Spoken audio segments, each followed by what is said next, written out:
Namo tassa bhagavato arahato samma sambuddhassa. Namo tassa bhagavato arahato samma sambuddhassa.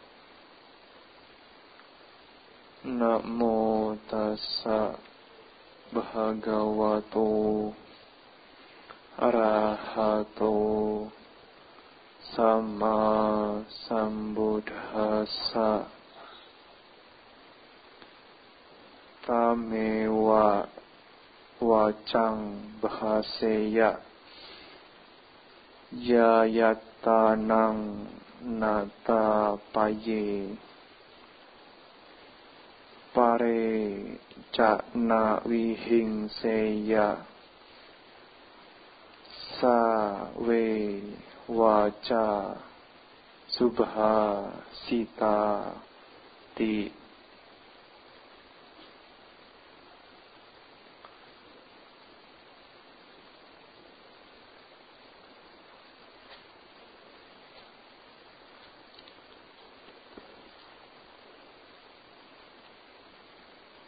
Pada pemimpin puja bakti,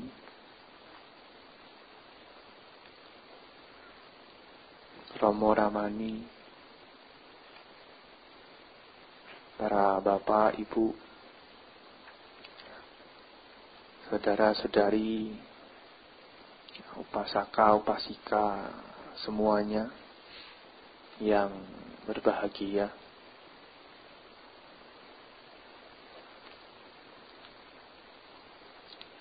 Puja Bakti Minggu pada hari ini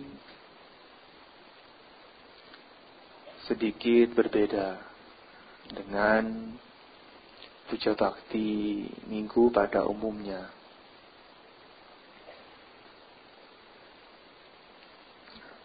Biasanya, selama Puja Bakti berlangsung pada hari Minggu, tidak ada yang namanya blessing. Tidak ada memercikan air harita. Tapi pada hari ini, bahkan sebelum acara dimulai, Bapak Ibu sekalian sudah di blessing ya. Jadi sungguh sangat spesial pada pagi hari ini. Sebelum puja bakti sudah mendapatkan blessing dari langit. Jadi saya tidak usah lagi blessing lagi.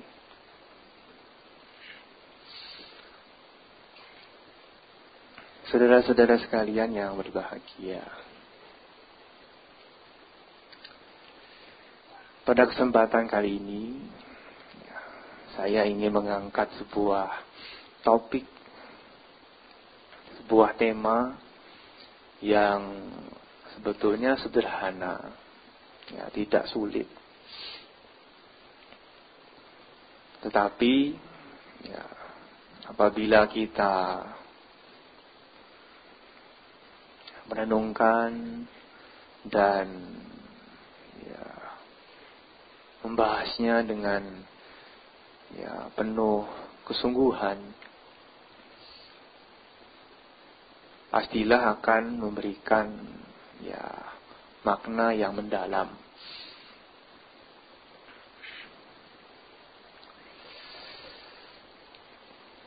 Saya ingin menguraikan tentang sikap diam.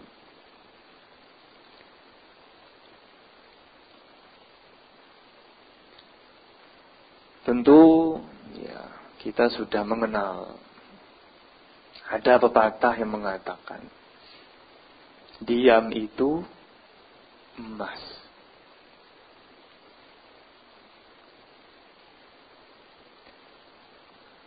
Diam itu emas nanti.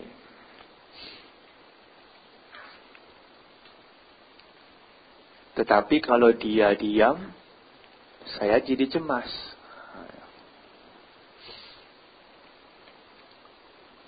Bagaimanakah diam bisa dikatakan emas?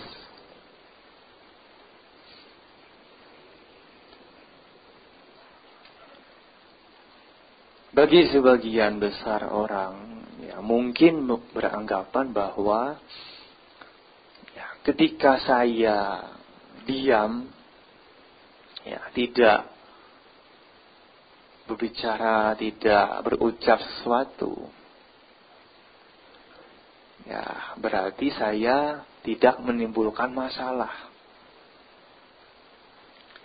tidak menimbulkan problem, tidak menimbulkan penderitaan bagi yang lain.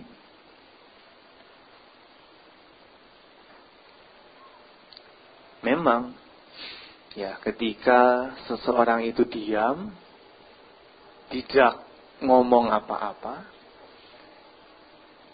ya memang dia tidak akan mungkin berbohong, dia tidak mungkin mencela, dia tidak mungkin marah, dia tidak mungkin berkata yang kasar. Memang bisa demikian.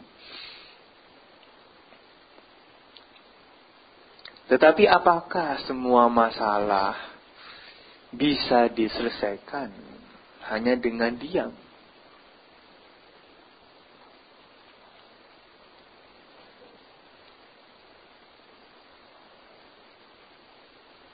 Diam dapat mencegah masalah muncul. Iya, betul. Tapi apakah diam itu bisa menyelesaikan semua masalah? Belum tentu.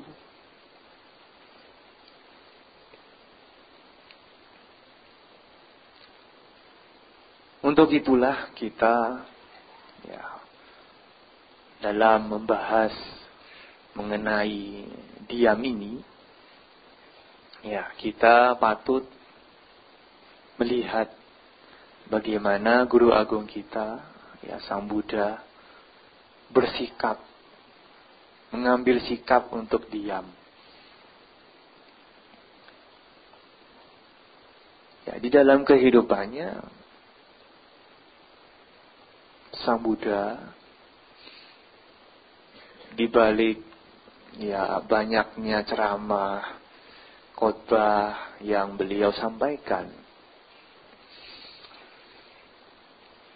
kadangkala beliau, ya, Guru Agung kita, juga tahu kapan saatnya untuk diam.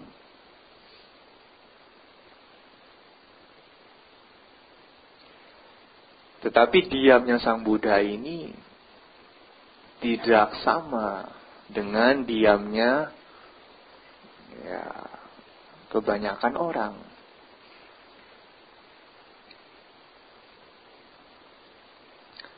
Diamnya Sang Buddha itu dikatakan sebagai, ya, diamnya orang suci atau Arya Tunhi Bahwa. Ya.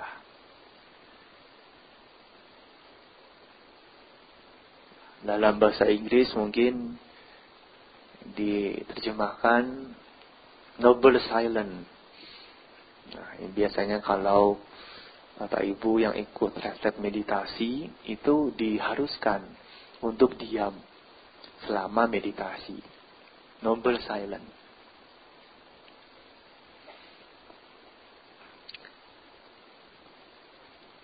Tetapi diamnya Sang Buddha sungguhnya jauh lebih tinggi nilainya dibandingkan dengan Noble Silence.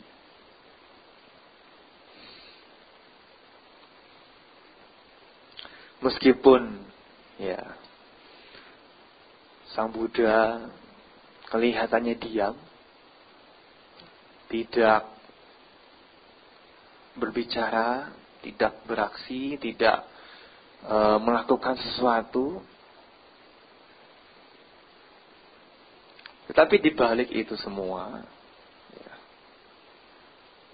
Sang Buddha melakukan sesuatu yang sangat luar biasa,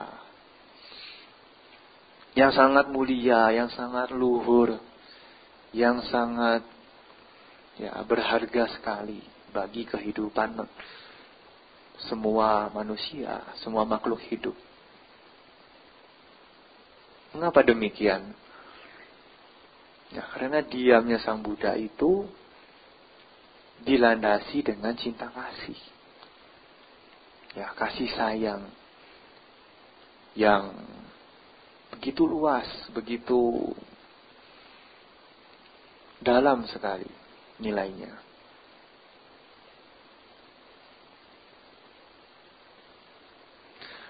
Ketika Sang Buddha diam, bukan berarti Sang Buddha cuek atau masa bodoh lah, tidak peduli, tidak. Tapi Sang Buddha justru sangat peduli, sangat perhatian, sangat kasihan. Itulah kenapa Sang Buddha diam.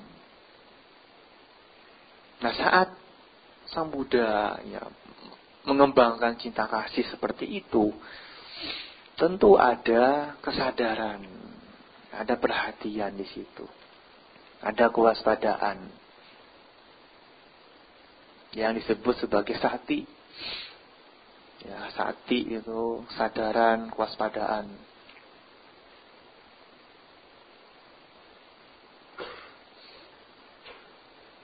Ketika kita mengembangkan cinta kasih seperti itu, tentu tidak ada pikiran-pikiran jahat yang muncul. Saat tidak ada pikiran-pikiran jahat yang muncul, maka tidak mungkin kita melukai, menyakiti yang lain. Dengan demikian, Tanang rakanto parang rakanti. Dengan melindungi diri sendiri, kita juga melindungi orang lain. Parang rakanto atanang rakanti. Dengan melindungi orang lain, kita juga melindungi diri kita sendiri. Nah, inilah sikap diam yang dimiliki oleh seorang Buddha.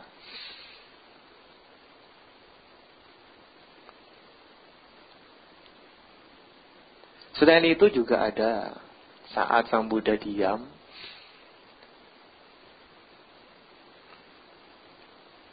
menunjukkan sebagai tanda setuju. Nah, biasanya kalau umat Buddha, upasaka upasika, mengundang atau bertanya ke Sang Buddha, misalnya ingin mengundang untuk datang ke rumah, mengundang untuk berdana makan, atau mengundang untuk Sang Buddha datang ke tempat itu, mengunjungi tempat tersebut. Kalau jawabannya iya, artinya Sang Buddha setuju. Beliau tidak ngomong apa-apa, tapi hanya diam. Nah, ini banyak cerita. Kalau kita baca di suta-suta, itu banyak. Jadi, Sang Buddha itu diam sebagai tanda setuju. Tidak perlu ngomong iya, baik, oke, sip, enggak perlu. Diam, cukup diam.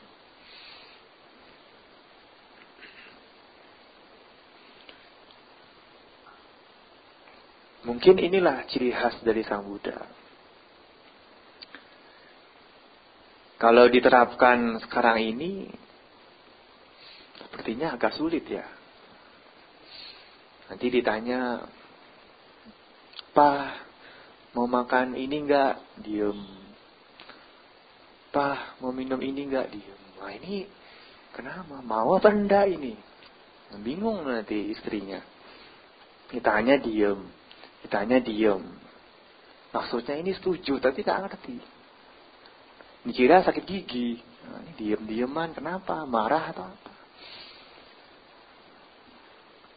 Jadi agak sulit diterapkan sekarang ini. Mungkin ya bisa. Tapi sangat berpotensi menimbulkan salah paham juga. Kalau hanya diam. Mungkin maksudnya setuju, diam. Tapi yang menangkap itu bingung nanti. Ini maksud maunya apa? Jadi biarlah ini menjadi ciri khas dari Sang Buddha. Ya. Ada lagi saat-saat di mana Sang Buddha diam, itu bukan berarti beliau setuju, bukan berarti beliau praktek cinta kasih, tetapi memang tidak ada gunanya berkomentar, tidak ada manfaatnya untuk bicara. Kapan?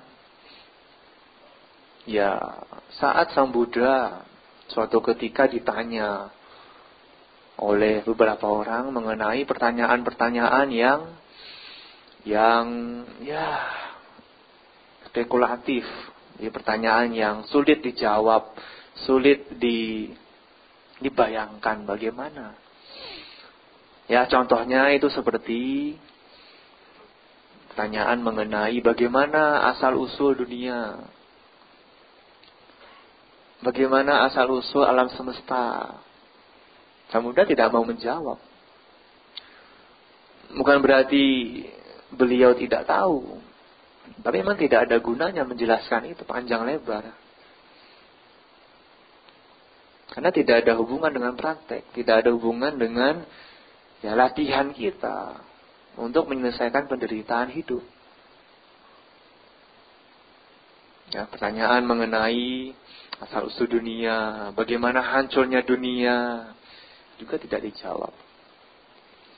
Pertanyaan mengenai apakah Sang Buddha nanti setelah meninggal itu ada atau tidak ada, itu pun tidak dijawab. Apakah jiwa ini kekal, ini kekal?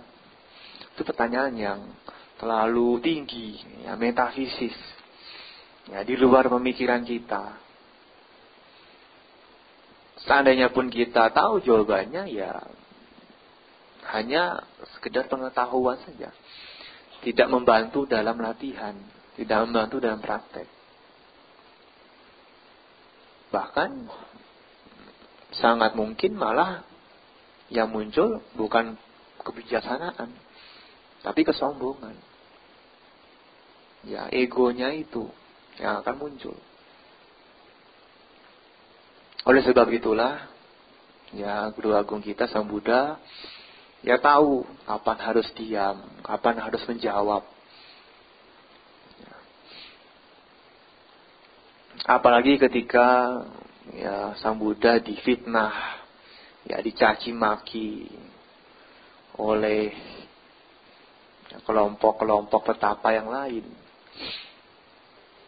Ya, Sang Buddha juga tidak melawan, tidak balas memaki, balas memfitnah, tidak.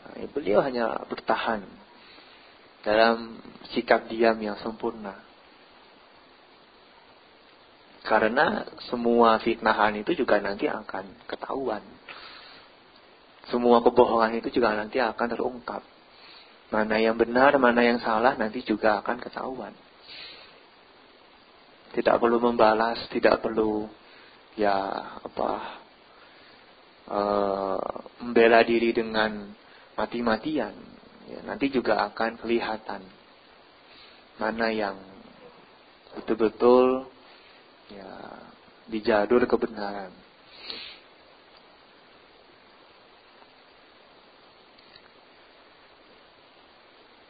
Itulah sebenarnya Sang Buddha bisa melihat situasi dan kondisi. Kapan beliau harus bicara. Tahu waktu yang tepat.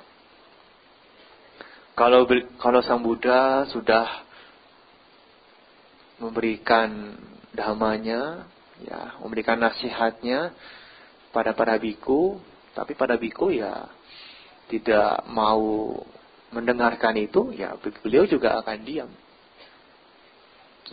Sudah dikasih tahu, sudah dinasihati berkali-kali, tapi tidak ada perubahan, ya beliau juga akan diam. Ya, seperti cerita ya dua kelompok biku yang bersih tegang, yang cekcok, tidak akur. Akhirnya Sang Buddha diam pergi. Nah, lama-kelamaan mereka menyadari sendiri kesalahannya. Kemudian para biku ini yang menghadap Sang Buddha, yang minta maaf, mengakui kesalahannya. Dan ya barulah kemudian Sang Buddha memberikan dhamanya kembali. Jadi inilah sebenarnya ya, kita bisa melihat bagaimana diam itu dilakukan. Ya, bukan hanya sekedar diam, tidak melakukan apa-apa. Tetapi di balik diamnya Sang Buddha itu banyak maksudnya. Banyak maknanya yang terkandung di dalamnya. Di dalam ya Majjhima Nikaya, salah satu sutta, di situ dikatakan bahwa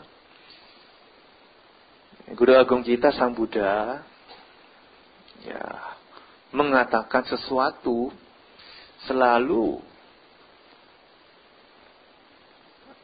disertai dengan kondisi-kondisi berikut. Ya, Sang Buddha kalau tidak penting-penting ya tidak akan bicara. Pasti ada kondisi ya yang harus dipenuhi. Sang Buddha akan bicara, mengatakan sesuatu kalau itu benar. Ya, buta dan taca, jadi benar dan tepat. Tidak bohong, ya, tidak berdusta. Jadi apa yang dikatakan oleh Sang Buddha itu selalu benar. Tidak pernah salah, tidak pernah bohong. Pasti benar, pasti tepat. Tapi selain itu, ya, beliau juga mempertimbangkan apakah perkataan ini ya Atta Sanghita itu ya, bermanfaat. Meskipun benar, tapi kalau tidak bermanfaat, ya tidak akan dikatakan juga. Nah, sekarang ini kan memang banyak kita lihat di mana-mana ucapan-ucapan yang walaupun itu benar, tapi kalau tidak memiliki manfaat, ya bukannya membantu, bukannya malah membuat orang lain hidupnya lebih baik, tapi malah lebih menderita. Ya. Apalagi sekarang ini ya banyak yang namanya hoax. Ya, tahu hoax? Hoax itu loh tulisannya, hoax. Bacanya hoax. Hoax ini ya berita-berita yang ya palsu, tidak sesuai, tidak benar. Meskipun kita merasa ini benar, ya dilihat dulu, ditimbang-timbang dulu. Bagus tidak ya kalau saya bagikan? Bagus tidak ya kalau saya ceritakan ke yang lain? Sekalipun itu benar, tapi kalau tidak bermanfaat bagi yang lain, ya sebaiknya tidak usah dibagikan, tidak usah di-share.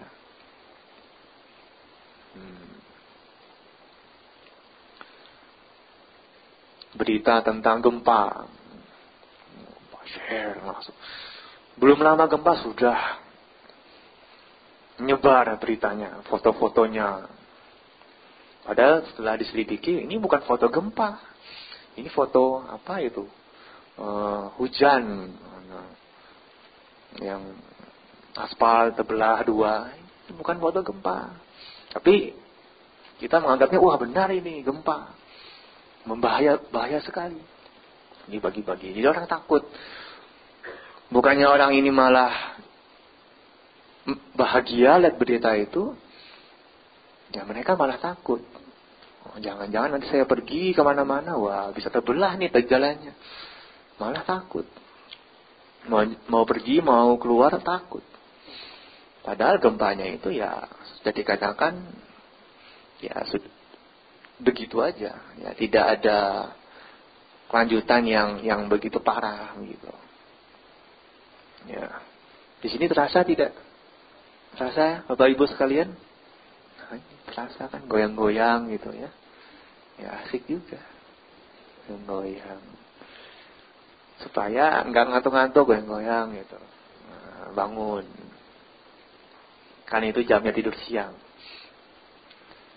Nah, selain itu ya ucapan Sang Buddha ini baik tidak bagi yang lain. Ya, disukai, diterima, tidak. Ya. Kemudian waktunya juga harus tepat. Ya, tepat waktu, kondisinya sesuai, mendukung. Nah, kalau tidak mendukung kondisinya, ya sebaiknya jangan diucapkan. Jangan dikatakan. Ya, misalnya sedang meditasi. Kalau meditasi kan biasanya diam. Lalu ada teman meditasinya yang ribut, ngomong sendiri. Nah, sudah dikasih tahu Dhamma Walkernya masih aja begitu. Kemudian karena kita jengkel, ya kesal, marah, kita malah negur dia. Udah diam. Udah diam aja gitu. Ini kan meditasi, tidak boleh ngomong. Ya meskipun tujuannya baik, ya ucapannya juga baik, lembut, benar, bermanfaat. Tapi kalau kita mengucapkan itu saat meditasi, ya apa bedanya kita dengan dia?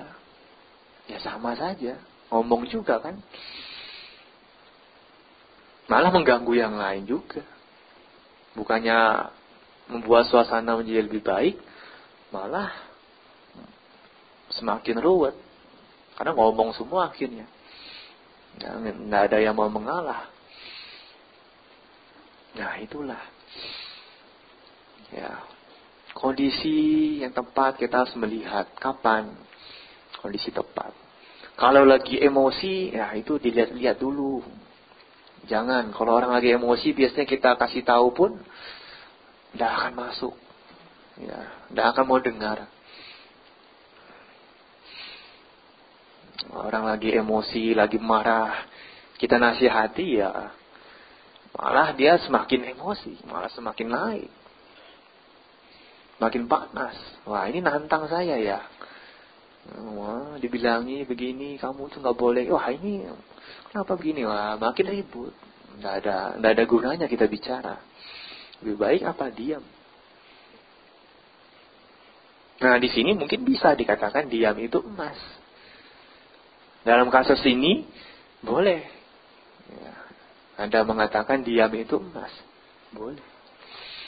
Tapi tidak semua kasus seperti itu. Ya, berbeda kondisinya, berbeda ceritanya.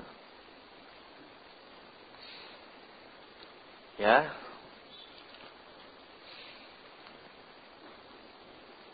Jadi tidak selamanya diam itu emas seperti yang diucapkan oleh banyak orang. Memang kalau kita dihadapkan pada masalah, pada ya kesulitan-kesulitan hidup, mungkin ada baiknya kita diam sejenak, kita tenang sejenak, ya merenungkan apa yang akan saya lakukan nanti.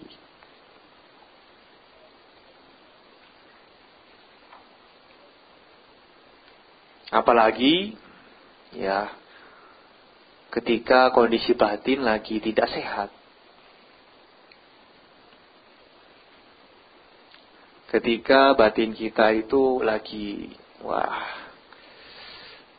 rusak atau lagi kacau, ya, galau, gitu ya.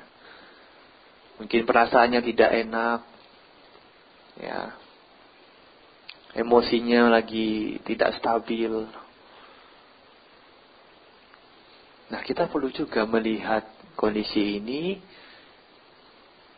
dengan bijaksana.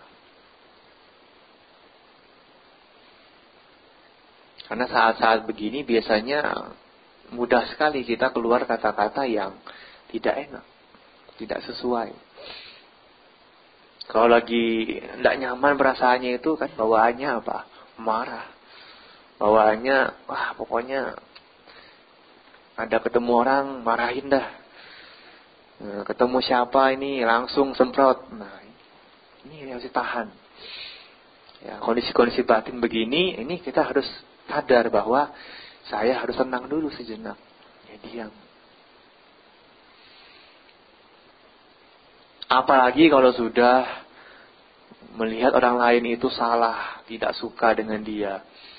Wah, semua kejelekannya, semua keburukannya pasti akan dikatakan. Tidak peduli, mau dimanapun, kasih tahu aja. Ini loh dia itu, tetangga saya ini. Malam-malam masih, ya, buka lagu, buka musik. Gimana ini?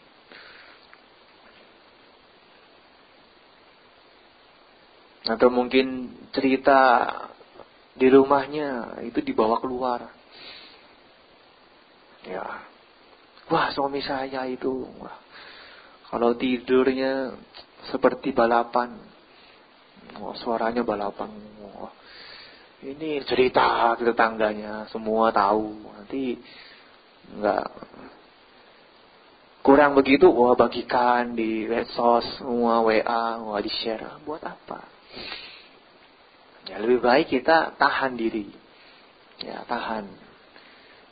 Tidaklah bijaksana. Ya, meskipun itu benar ya. Tidaklah baik kita menceritakan keburukan orang lain. Meskipun itu benar, meskipun itu kenyataan. Tapi sebaiknya ya ditahan. Jangan ya mengatakan keburukan-keburukan, kejelekan-kejelekan, kejahatan orang lain. Kalau mau mengatakan itu ya jangan sebut namanya. Sebut aja ini siapa. Enggak usah sebut namanya langsung. Mungkin sebagai contoh begini ya, kan cerita. Waktu khotbah, waktu ceramah bisa kasih tahu. Tapi jangan sebut namanya siapa sih ini. Nanti bisa tersinggung dia. Ya, sebaiknya masalah-masalah ya yang kita tahu, masalah keluarga, masalah teman, ya di pekerjaan, ya tidak usahlah dibagikan ke yang lain. Cukup disimpan ya, sebagai pelajaran bagi diri kita sendiri. Begitu pula, ya kalau ada kelebihan-kelebihan yang kita miliki, itu pun sebaiknya jangan di-share, jangan dibagikan. Jangan digembar-gemborkan. Meskipun itu benar. Saya ini loh Bante. Saya ini sehat. Bante umurnya berapa? Paling 20, 30 ya. Saya usianya 80. Masih sehat. Ini mungkin di antara semua umat saya paling tua. Iya, betul Pak. Ya, memang betul. Tapi untuk apa dikasih tahu begitu? Ya, tidak usah bicara pun kita mungkin sudah melihat. Bapak ini sudah tua tapi sehat. Ya baguslah.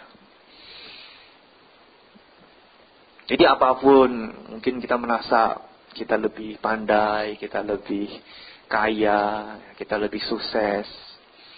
Ya tidak usahlah dikasih tahu yang lain. Tidak usahlah kita sombong-sombong. Ya. Apalagi sampai, ini loh saya, membanggakan dirinya sendiri. Ini juga ucapan yang kurang baik. Meskipun itu benar, sesuai dengan kenyataan. Ya, meskipun dia itu ya kaya, tapi ya tidak usahlah sombong, tidak usahlah memunculkan keegoannya itu. Nah, kalau sudah demikian, kita harus bisa menahan diri. Ya. Kelebihan yang kita miliki tidak usah kita ceritakan. Tapi kelebihan orang lain itu harus diceritakan. Untuk apa, Bante? Untuk menekan ego kita. Justru itu yang Sang Buddha katakan orang yang bijaksana. Orang yang tahu kapan harus berkata, kapan harus berucap. Kelebihan diri sendiri tidak usah diceritakan. Kelebihan orang lain itu harus diceritakan. Ini loh. Ya. Wah, ini anak saya, Bante. Wah, bagus ini. Rajin sekolahnya. Ya, itu diceritakan. Jangan ceritain, ini loh Bante, anak saya bantu siapa dulu mamahnya. Nah, ini ujung-ujungnya mamahnya lagi. Ini bagus, sudah awalnya bagus, ujung-ujungnya endingnya itu lagi. Sebaliknya ya Bapak Ibu Saudara sekalian, kejelekan, keburukan orang lain jangan diceritakan. Tapi kalau keburukan diri sendiri diceritakan tidak. Justru itu yang harus diceritakan, yang harus diucapkan. Itu ada di dalam sutta. Meskipun itu benar, ya keburukan orang lain tidak usah kita gembar-gemborkan. Tapi keburukan diri sendiri kita boleh kita bagikan. Oh, saya begini, saya begitu. Supaya apa? Supaya kita semakin sadar. Saya harus memperbaiki keburukan itu. Saya harus selesaikan, saya harus evaluasi. Saya harus tahu bahwa ini tidak baik, ini tidak benar. Nah, saya harus perbaiki. Itulah orang yang bijaksana. Ya, tahu kapan saatnya mengatakan sesuatu. Nah, begitulah Bapak Ibu Saudara-saudari sekalian. Ya, sebagai umat Buddha yang mengerti Dhamma, ya, apalagi sudah ya sering sekali ya, berinteraksi dengan para Bante, nah, sangatlah baik ya bagi kita semua untuk ya tahu waktu yang tepat dalam mengucapkan sesuatu, dalam berkata sesuatu. Ada 5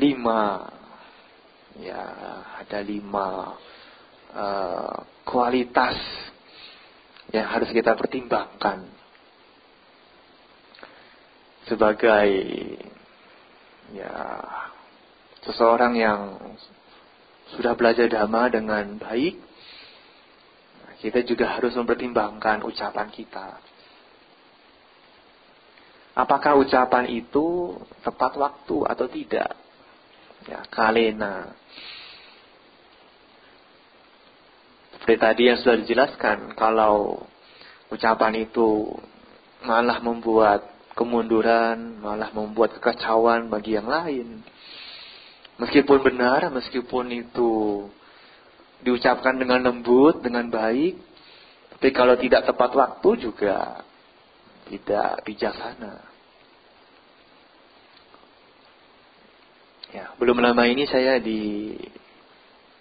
minta untuk baca parita di rumah sakit. Memang kalau kita ya lihat di rumah sakit itu kan banyak pasien, banyak macamnya. Ada yang ringan, ada yang berat sekali. Nah, kalau sudah yang berat-berat itu, ada yang sampai koma, tidak sadar, tapi masih hidup. Sudah tidak sadar.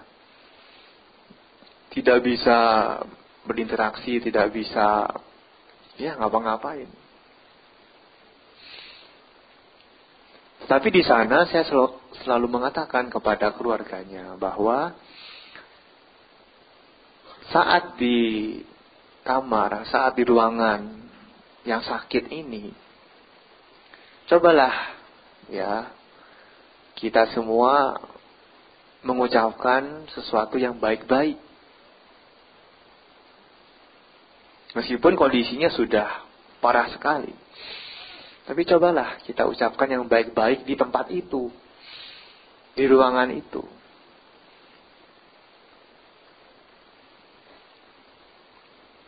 Nah, kenapa Bante? Kok bisa begitu?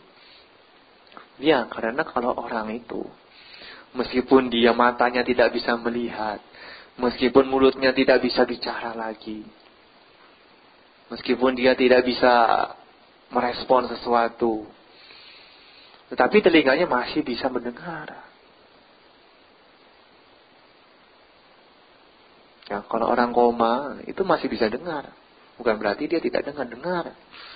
Jadi hati-hati kalau mengatakan sesuatu di dalam kamar, di dalam ruangan yang sakit itu. Hati-hati sekali. Karena telinganya masih berfungsi. Ya, kecuali yang sudah rusak. Tapi kalau masih sehat, ya masih bisa mendengar. Nah, jangan sampai kita mengatakan hal-hal yang buruk-buruk, apalagi yang tentang dia. Wah, ini dia bisa tidak tenang pikirannya. Bukannya kita membuatnya menjadi lebih baik, tapi malah lebih buruk kondisinya. Kalau yang mengatakan hal-hal yang tidak baik, yang yang mungkin kurang enak didengar, ya jangan dikatakan di tempat itu, keluar aja. Keluar dulu baru diskusi dengan keluarganya. Bagaimana, begini. Itu bisa di luar, jangan di dalam. Kalau di dalam, nah ini. Itu tidak sesuai. Kondisinya tidak tepat. Ya, waktunya tidak tepat. Karena dia masih bisa mendengar. Masih bisa mengetahui apa yang kita omongkan itu. Padahal justru kita baca parita itu kan tujuannya untuk supaya pikirannya tenang. Nah, meskipun jasmaninya sakit, tapi batin jangan ikut sakit. Nah, kita usahakan bagaimana ya pasien ini bisa tenang, minimal tenang. Ya, dan semoga dengan ketenangan itu ya memulihkan kondisinya. Ya, membuatnya menjadi lebih sehat kembali. Nah, selain kita tahu waktu yang tepat, tentu ya perkataan ini juga harus sesuai dengan kenyataannya. Ya, buhtena. Harus sesuai, harus benar. Artinya ya mengucapkan sesuatu dengan jujur. Tidak mengada-ngada, tidak membuat-buat. Memang apa adanya seperti itu. Ya, jujur. Ini mungkin agak sulit. Ya, banyak yang mengeluh. Wah, Bante, saya itu paling sulit kalau tidak bohong. Sulit banget. Sila keempat ini memang sulit. Tidak bohong. Apalagi kalau ditanya usianya, aduh susah banget jawabnya. Ditanya umur ini, rasanya kok sensitif sekali. Maunya jawabnya 17 terus, tapi ya beginilah. Kenyataannya ya dibalik, 71 bukan 17, 71. Bagaimana? Susah jawabnya Bante. Ya jawab saja. Ya, tidak usah ada beban. Ya. Memang kenyataannya seperti itu. Ya. Nah, jangan sampai juga kita mengucapkan sesuatu yang belum tentu kita bisa penuhi. Nah, misalnya membuat janji-janji. Wah, nanti ya minggu depan ini saya mau ikut. Ada apa itu? Ada baksos. Atau ada donor darah. Wah, saya mau ikut ya minggu depan. Ayo, kamu ikut juga. Ajak teman-temannya. Minggu depan ketemu mana ini? Enggak ada.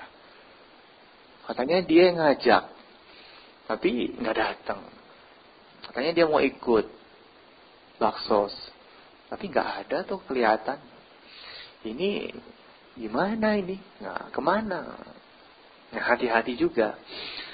Ya, membuat janji itu harus ditepati.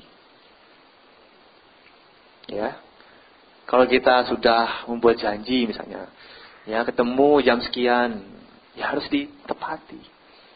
Ketemu besok ya jam sekian, minggu depan nanti kita bakso sama-sama, itu harus ditepati. Kalau tidak ditepati ya Anda bisa berbohong. Ya.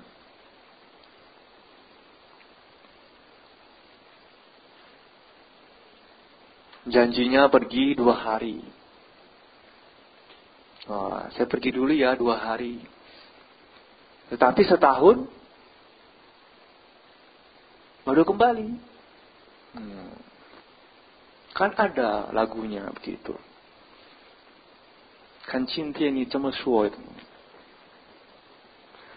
Ya, jadi hati-hati dalam membuat janji.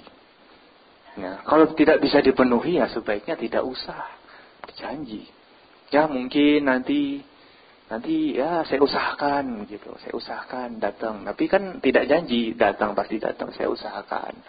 Atau ya nanti lihat dulu ya perkembangannya bagaimana ya begitu. Jadi kita tidak sampai berbohong. Kalau sudah janji, ya itu harus ditepati. Ya jangan sampai lupa. Kemudian sudah tentu ya ucapan itu juga harus sanghena, lembut, tidak kasar. Ya berucap sesuatu ya harus lembut, yang enak didengar. Ya tidak marah-marah sambil marah-marah, meskipun ya ucapan itu benar, bermanfaat, tapi kalau marah-marah juga tidak sesuai. Harus lembut. Nah ini bagi orang tua ini. Mungkin anaknya bandel, ya suka kemana-mana, suka nakal. Nah ini juga harus dipertimbangkan.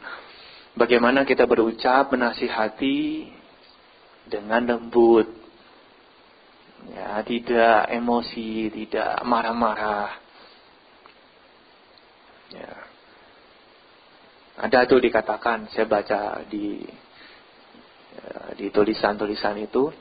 Kalau Anda dititipi anaknya presiden, mungkinkah Anda membentak anak itu? Ini ceritanya. Kalau Bapak Ibu dititipkan anaknya presiden, mungkin nggak dibentak-bentak? Mungkin nggak dimarahin? Nah mungkin kan? Untuk itulah anak sendiri pun jangan dibentak-bentak. Karena anak sendiri loh. Anaknya presiden aja nggak dimarahin, nggak dibentak. Apalagi anak sendiri kan begitu. Nah, kalau ingin menasihati, ingin memberi saran, masukan, ucapkanlah dengan lembut, dengan baik. Supaya yang menerima juga enak. Tidak tersinggung, tidak jengkel, tidak kecewa. Kalau kita berucapnya lembut, baik, ya yang mendengar juga senang, bahagia. Kemudian, ya ucapan ini juga harus memberikan manfaat ya bagi yang lain.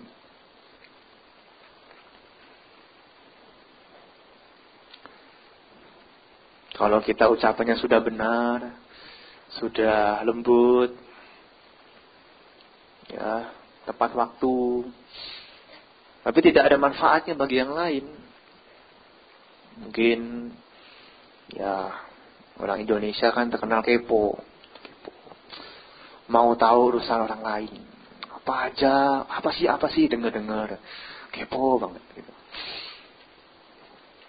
Ya, meskipun itu benar ya tadi nih, meskipun benar ya sesuai dengan kenyataan, ya diucapkan lembut, kan gosip kan lembut-lembut ya gosip itu.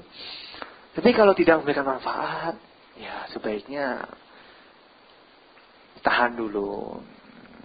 Kalau itu memberikan manfaat ya boleh diucapkan.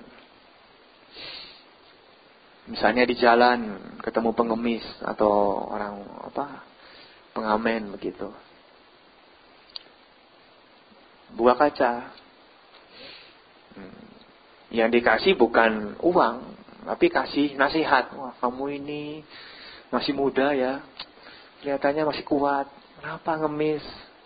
Mau dikuliahin. Wah, 2 SKS begitu. Wah, ini orangnya bingung.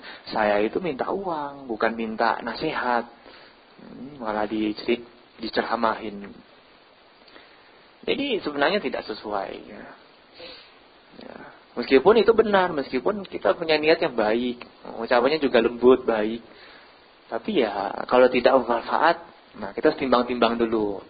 Ini pantas tidak ya diucapkan, sesuai tidak diucapkan. Yang terakhir adalah ucapan ini harus dilandasi dengan cinta kasih, ya meta, bukannya kebencian. Ya, karena tidak jarang orang itu ya berkata, tetapi di balik itu ada kebencian di situ. Ya segala macam debat, segala macam ya percecokan, perselisihan itu kan sebenarnya dilandasi dengan kebencian yang sangat kuat. Ya, meskipun ucapannya itu benar, tapi kalau ada kebencian, nah berhati-hati. Ya, kebencian ini bisa masuk kemana saja. Bahkan ucapan kita pun secara tidak sadar itu ada kebenciannya di situ. Ya, hati-hati dalam berkata. Makanya tadi dalam Kalimata Sutta kan juga dibahas. Ya, ucapan itu harus lembut, ya jujur, ya tidak menyakiti siapapun. Nah, inilah 5 ya kualitas bagaimana kita mengatakan sesuatu kepada orang lain. Ada saatnya kita memang harus diam, ada saatnya kita harus tenang sejenak, kita harus menunggu sejenak. Tetapi kalau kita hanya diam saja, ya itu pun tidak akan menyelesaikan semua masalah. Bahkan mungkin saja menimbulkan salah paham. Ya, menimbulkan keributan yang lain. Untuk itu, ya berkatalah dengan benar, sesuai, ya tepat waktu, ya, dikatakan dengan lembut dan dilandasi dengan cinta kasih, sehingga bisa membawa manfaat ya, bagi diri sendiri juga bagi orang lain. Perkataan, ucapan apapun yang baik, sungguhnya itu adalah perkataan Sang Buddha. Itu di dalam Anguttara Nikaya. Ya, perkataan yang baik itulah perkataan Sang Buddha. Dengan demikian, kalau kita bisa berkata sesuatu yang baik, yang sesuai, ya tepat waktunya, dengan lembut, penuh cinta kasih, ya, ada manfaatnya. Nah, itulah sungguhnya perkataan Sang Buddha, perkataan Guru Agung kita. Dengan demikian kita bisa hidup lebih baik, lebih damai, lebih bahagia. Ya, tidak ada permasalahan yang muncul.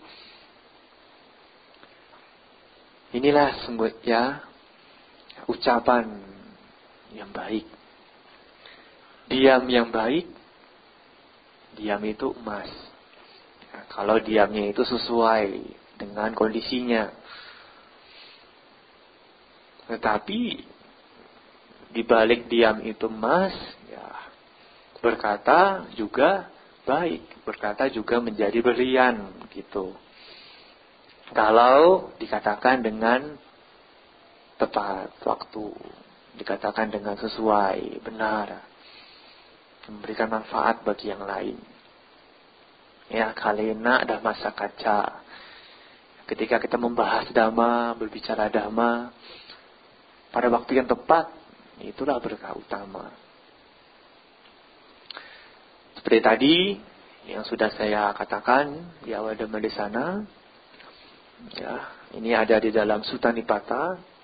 Ya, tamewa wacang baseya ya yatanang natapaye pare cakna wihing seya sawe waca subhasita.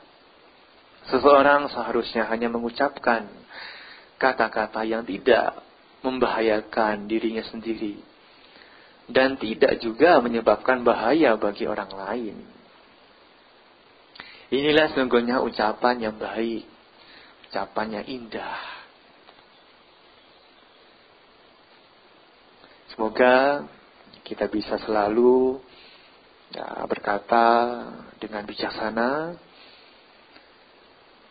karena ucapan yang baik itu bisa menjadi kondisi memunculkan kebahagiaan dan keteraman dalam hidup, sehingga kita bisa terus berhati dengan baik sampai nanti tercapainya padamnya penderitaan, capai nibbana. Semoga apa yang saya sampaikan dapat bermanfaat dan menjadi kebajikan bagi kita semua. Sabbe sata bhavantu sukhitata. Semoga semua makhluk berbahagia. Terima kasih. Sadu, sadu, sadu.